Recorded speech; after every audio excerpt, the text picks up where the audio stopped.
धन्यवाद। बीएलओ से निवेदन करूंगा कि वो अपनी चलिए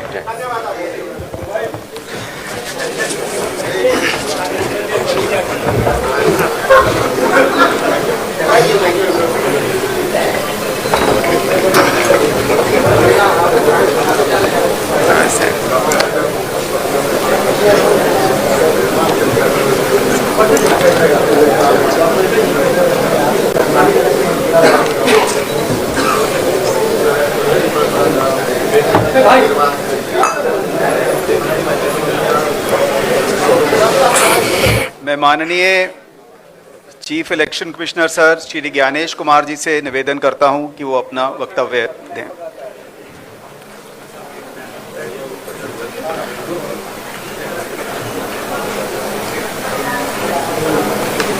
ऑनरेबल भारत के निर्वाचन आयुक्त डॉक्टर सुखबीर सिंह संधू जी, ऑनरेबल डॉक्टर विवेक जोशी, भारत के निर्वाचन आयुक्त, निर्वाचन आयोग के वरिष्ठ अधिकारियों की टीम, बिहार के chief electoral officer Shri Vinod Gunjiyal ji और बिहार की इस पावन भूमि के हमारे मीडिया सहकर्मी, हम सबसे पहले भारत के सभी मतदाता के अभिनंदन करता नहीं आ विशेष गहन पुनरीक्षण अभियान SIR के सफलतापूर्वक संपन्न करावे खातिर रउआ सभे के कोटि कोटि आभार आ धन्यवाद जतावत बानी। भारत निर्वाचन आयोग की तरफ से बिहार के सब मतदाता सभक अभिवादन करैत छी।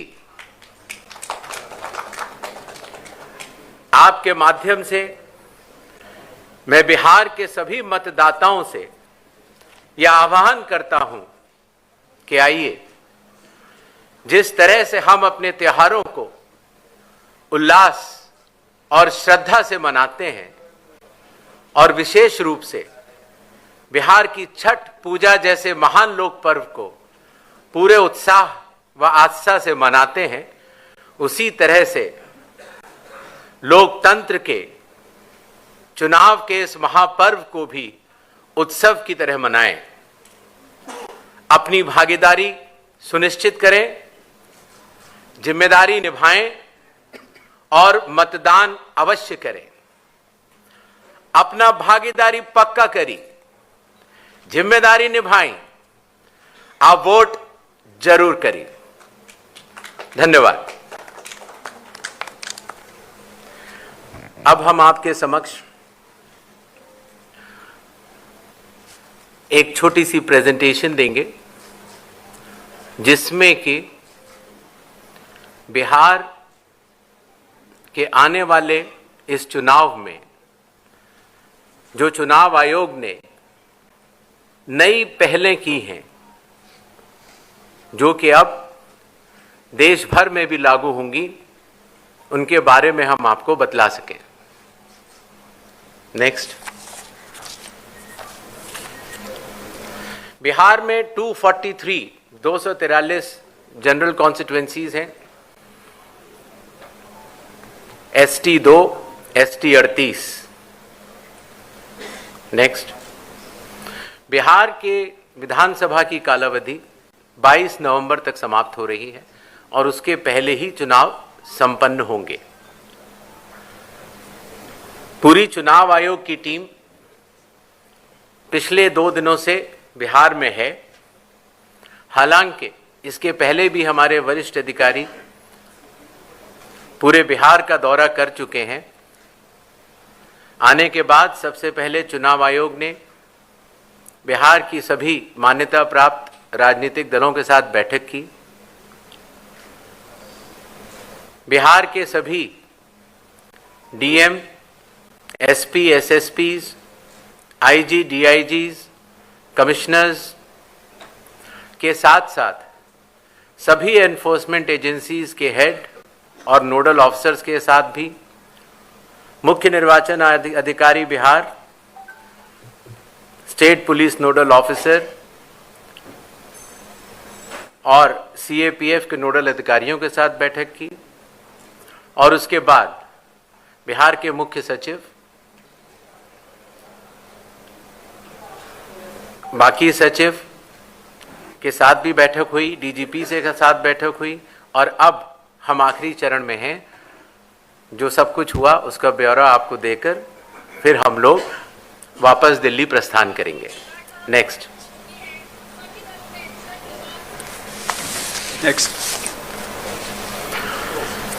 बिहार से शुरू होने वाली कुछ पहलों में सबसे पहले परिशीलन, ट्रेनिंग। बूथ लेवल एजेंट्स की पहली बार चुनाव आयोग ने ट्रेनिंग की और बिहार के सभी बूथ लेवल एजेंट्स 1 की ट्रेनिंग कुछ माह पूर्व ही दिल्ली में संपन्न हुई। साथ ही साथ बूथ लेवल ऑफिसर्स की भी ट्रिपल आईडीएम में ट्रेनिंग हुई और अभी तक देश भर के लगभग 700 बूथ लेवल ऑफिसर्स और सुपरवाइजर्स की ट्रेनिंग पूरी की जा चुकी है। साधारण तौर से पुलिस ऑफिसर्स की ट्रेनिंग जिला या स्टेट में ही होती थी, लेकिन इस बार एक मानक के तौर पर उसको दिल्ली में भी ट्रेनिंग शुरू की गई। मतदाता सूची, इसमें सबसे बड़ी पहल रही विशेष गहन परीक्षण अर्थात स्पेशल इंटेंसिव रिवीजन। ये कार्य 24 जून 2025 से शुरू हुआ और कालावधि पूर्ण होने से पहले ही समयबद्ध तरीके से सभी मतदाताओं के सहयोग के साथ समाप्त हुआ। जो बूथ लेवल ऑफिसर्स, निर्वाचक पंजीयक अधिकारी जो इतनी मेहनत के साथ ये कार्य करते हैं, उनके मानसिक मोटिवेशन के लिए उनका रिन्यूमरेशन भी बढ़ाया गया। काफी वर्षों के बाद ये पहली बार हुआ और खास तौर से ईआरओज और एईआरओज को पहली बार ऑनरेडियम देने की व्यवस्था की गई। पहले ये बात सुनने में आती थी कि वोटर कार्ड मिलने में बहुत देरी होती है, इसलिए चुनाव आयोग ने वोटर कार्ड के वितरण की हर चरण की एनालिसिस करते हुए अब उसको 15 दिन के अंदर हमारे मतदाता को मिल जाए, ऐसी व्यवस्था की। बूथ लेवल ऑफिसर्स को जब वो मतदाता के पास जाएं तो मतदाता उनको सुगमता से पहचान पाएं, इसलिए बूथ लेवल ऑफिसर्स के लिए भी फोटो आईडी कार्ड्स शुरू किए गए। कंडक्ट ऑफ इलेक्शंस, विकास की गति के साथ चलते हुए हर जगह ये समस्या मतदाता लोग बताते थे कि कई बार जब लाइन में खड़े होते हैं तो मोबाइल की आवश्यकता पड़ती है। आजकल मोबाइल कोई नहीं छोड़ना चाहता, तो इसलिए बूथ के कमरे के ठीक बाहर मोबाइल जमा कर अपना वोट देने के बाद ठीक बाहर आएं और अपना मोबाइल ले जाएं। ऐसी व्यवस्था की ट्रायल की जा चुकी है पिछले बाई इलेक्शंस में और बिहार में ये पूरे राज्य में लागू होगा, सभी 90,000 पोलिंग बूथ पर। फिर एक बात ये भी समझ में आई कि जो मतदाताओं को वोटर इंफॉर्मेशन स्लिप दी जाती है, जिससे कि उनको पता लग जाए कि ये बूथ कहां पर है और अगर चाहें तो पहले भी जाके देख सकते हैं, उसमें बूथ की संख्या और पता बड़े फॉन्ट में, अगर आप देखेंगे इसमें तो लाल रंग से उसमें चौकोर किया हुआ है, तो बड़े फॉन्ट पर आप दूर से ही देख सकते हैं, जिससे कि आप अपने मतदान केंद्र में बड़ी सुगमता के साथ जा सकते हैं। इलेक्शन कमीशन ने टेक्नोलॉजी का सहारा कई वर्षों से लिया हुआ है। धीरे धीरे करते करते लगभग 40 एप्लीकेशंस बन चुकी थी, जिसको कि हर मतदाता को या स्टेक होल्डर को बार बार अलग अलग लोड करना पड़ता था। इसलिए सबको मिलाकर एक कंप्यूटर प्लेटफॉर्म तैयार किया गया, जिसका नाम है one stop digital platform ECI net. इसका प्रोग्रेसिव इंप्लीमेंटेशन अभी जारी है और बिहार में इसको लागू भी किया जाएगा, और इसके बाद भी अगर कोई काम बचेगा तो उसको पूर्ण करेंगे। कई बार ये बात भी आती थी कि चूंकि पोलिंग स्टेशंस पर मतदाताओं की संख्या 1500 या उससे अधिक हो जाती थी, तो बहुत लंबी लंबी क्यूज लग जाती थी, और खास तौर से आखिरी घंटों में क्यू को मैनेज करना मुश्किल भी हो जाता था। इसलिए चुनाव आयोग ने यह संयुक्त निर्णय लिया कि अब बिहार से शुरू होकर पूरे देश तक किसी भी मतदान केंद्र में 1200 से ज्यादा वोटर नहीं होंगे, जिससे कि वोट डालने में हमारे मतदाताओं को सुविधा मिले। कानून के अंतर्गत कैंडिडेट्स पोलिंग बूथ के कुछ दूरी के बाहर अपने बूथ्स लगाते हैं। कई बार वो लोग भी मतदाताओं को सहूलियत देने के लिए उनका मार्गदर्शन करते हैं कि आपका बूथ ये वाला है या उस कमरे में है। तो पहले ये काफ़ी दूर लगाने की अनुमति होती थी, अब 100 मीटर की दूरी पर पोलिंग स्टेशन से हर प्रत्याशी अपने बूथ लगाने के लिए स्वतंत्र है। पहले ये बात भी आती थी कि जो वेबकास्टिंग है, जो पोलिंग बूथ के अंदर जो वेबकास्टिंग होती है, वो कहीं 50% या कम से कम 50% या 60% बूथों पर होती थी, और अब बिहार से शुरू होकर पूरे देश में जब भी चुनाव होंगे 100% वेबकास्टिंग हर पोलिंग स्टेशन पर की जाएगी। कई बार प्रत्याशियों ने यह बात कही कि जब ईवीएम पर जो बैलेट पेपर या कागज लगता है, उसमें जो उनकी फोटो आती है वो ब्लैक एंड वाइट होती है, और इसलिए मतदाता को पहचानने में कई बार दिक्कत हो जाती है। हालांकि चुनाव चिन्ह तो रहता है, और साथ ही साथ ये भी बात आई कि सीरियल नंबर भी बड़ा होना चाहिए। तो इसलिए बिहार के चुनाव से शुरू करके पूरे देश में अब सीरियल नंबर का फॉन्ट भी बड़ा होगा, और प्रत्याशियों की फोटोग्राफ वो कलर्ड फोटोग्राफ लगाई जाएंगी। मतगणना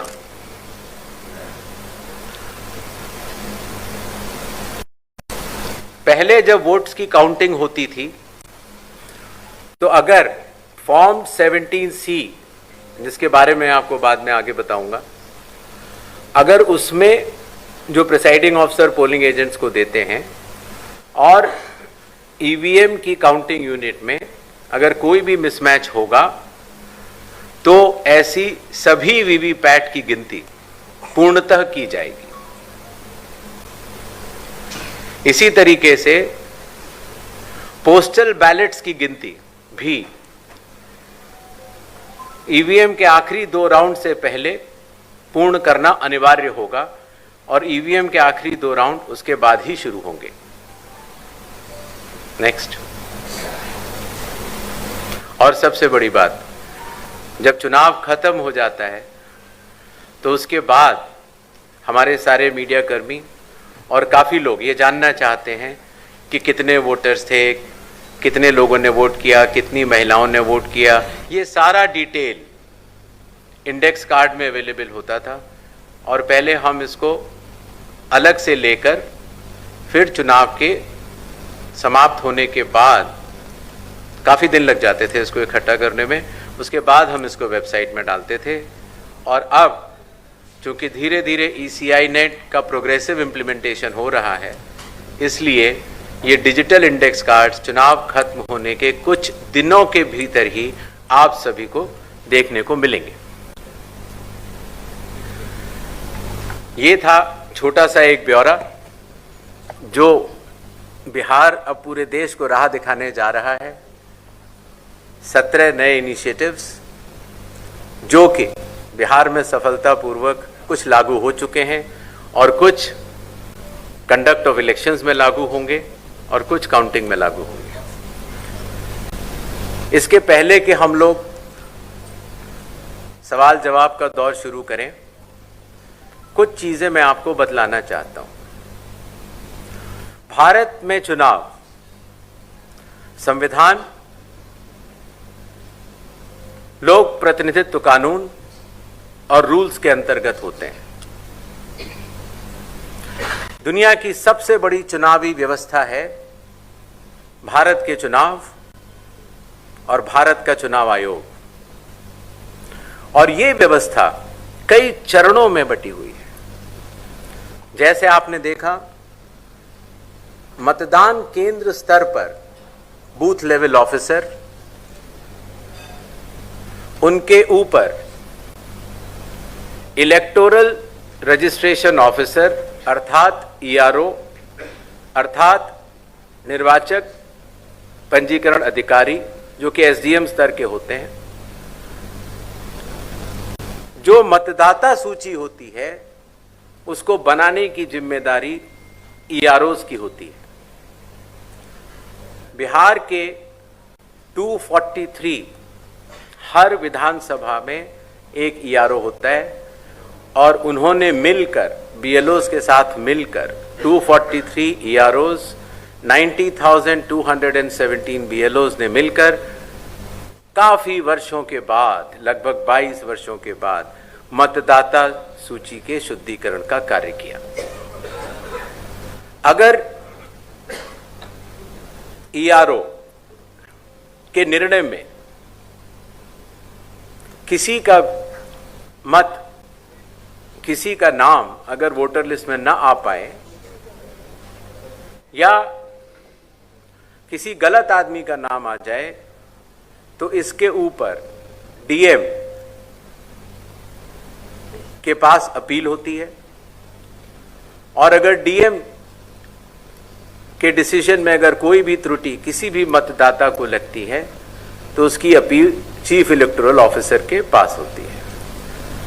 तो इस तरह से विकेंद्रीकृत वैधानिक अधिकारियों के तहत मतदाता सूची बनाई जाती है। इसी तरीके से जब चुनाव होते हैं तो चुनाव आयोग हर विधानसभा के लिए एक रिटर्निंग ऑफिसर को नियुक्त करता है, जिसका कार्य होता है अपने विधानसभा में चुनाव कराना, और जो भी उसका रिजल्ट आता है वो रिटर्निंग ऑफिसर प्रख्यापित भी करते हैं और चुनाव आयोग के निर्देशों का और कानून का अक्षरश पालन करते हैं। ये बात मैंने आपको इसलिए बताई कि भारत के चुनाव दो भागों में बटे हुए हैं, एक मतदाता सूची को बनाना और दूसरा चुनाव कराना, और दोनों में विकेंद्रीकृत वैधानिक अधिकार दिए गए EROs और रिटर्निंग ऑफिसर होते हैं, और वो चुनाव आयोग द्वारा दिए गए निर्देशों का पालन करते हैं, और अगर उनके पालन में कहीं भी त्रुटि हो तो चुनाव आयोग उनको सुपरवाइज, डायरेक्ट और कंट्रोल भी करता है।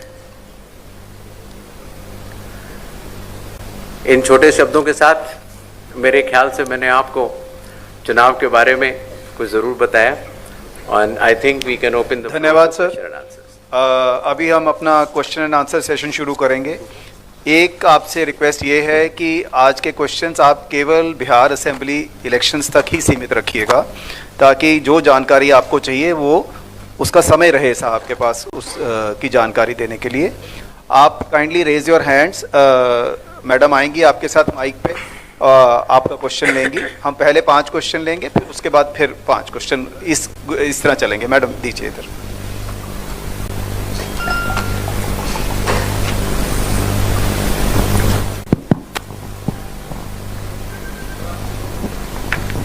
सर, मेरा नाम ब्रजेश मिश्रा है और मैं आईएनएस न्यूज़ एजेंसी से हूँ। सवाल ये है कि जिस तरीके से बिहार में शुद्धिकरण का काम किया गया और बहुत सारे आरोप लगे, तो और राहुल गांधी ने, नेता विपक्ष हैं, उन्होंने वोट चोरी तक का आरोप लगाया और फिलहाल वो कोलंबिया घूम रहे हैं। ऐसे में आप कितना सीरियस उनके आरोपों को लेते हैं और उनके एटम बम, नाइट्रोजन बम और हाइड्रोजन बम से आयोग कितना घायल महसूस कर रहा है? नेक्स्ट क्वेश्चन इधर दीजिए मैडम।